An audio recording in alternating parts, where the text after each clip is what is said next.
Hey everybody, it's Monica Heltz. Happy weekend. It's Friday, September 25th. This is your update from your Fisher's Health Department.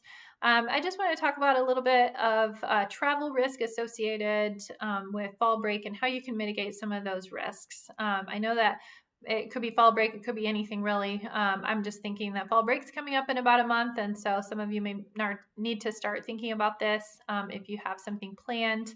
Now's a good year to stay home for fall break or stay nearby for fall break so that we don't kind of spread any kind of germs or anything like that. But if you are thinking of going somewhere, I wanted to give you some tips to try to keep it a little bit safer. So, um, thinking of places that you can go or activities that you can do that are outside are going to be safer than, say, planning a museum trip where you hop around to lots of different museums. So, that's just an example. Beach trip should be safer as long as you're not having beach parties, right?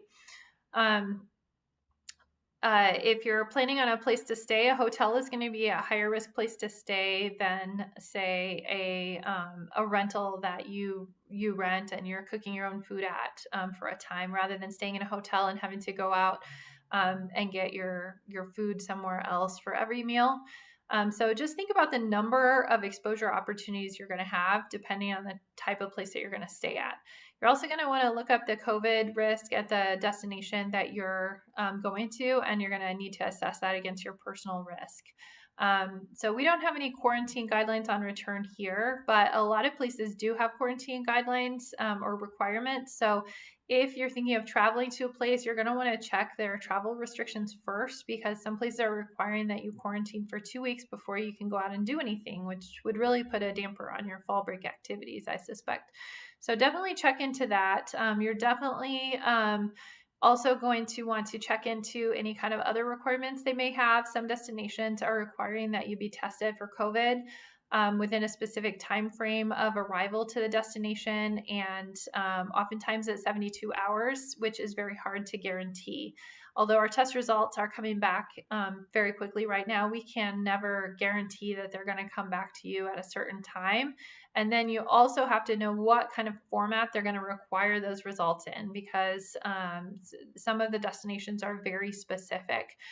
They also may require a specific test. So some places may require a PCR test instead of an antigen test. So all of these things are gonna be things that you're gonna need to get squared away before you go. Just make sure to check those things. And also, you may want to consider some trip insurance, because you really cannot travel if you are sick or if you've been exposed within 14 days of traveling. So that could really derail some of your plans, depending on what your plans are. And you really do not want to be the person responsible for exposing a whole lot of people on your trip. When you're planning for what you should bring, you are, of course, going to want to bring plenty of masks and sanitizer.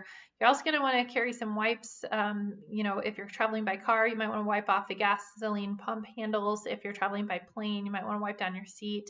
You're going to have to be careful going through airports and things like that. You're going to want to assess the COVID risk of your destination and the type of travel that you're having.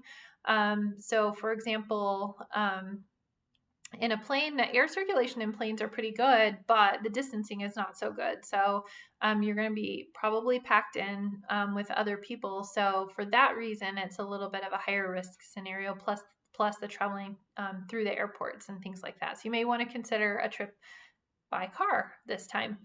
As you're traveling by car, you want to think about how you're going to get food. Are you going to pick it up on the way, or are you going to try to eat in restaurants, which would be higher risk? Or maybe you're going to get some takeout and have a picnic by the side of the road, traveling through the mountains. That would sound nice to me. And then the other things you want to consider is if you are returning and you've been engaging in some kind of high risk activity, you may really strongly, I would encourage you to quarantine on your return. And high risk activities would be any kind of large gathering that you went to. Let's say you went to a large wedding, or you were part of a big crowd, a music festival or something, or even if you were traveling on a cruise ship. For best protection of those around you, you may need to consider just quarantining proactively on your return in order to not expose the rest of our community. So those are some tips for you. I hope you guys have a safe weekend. Take care. Thanks.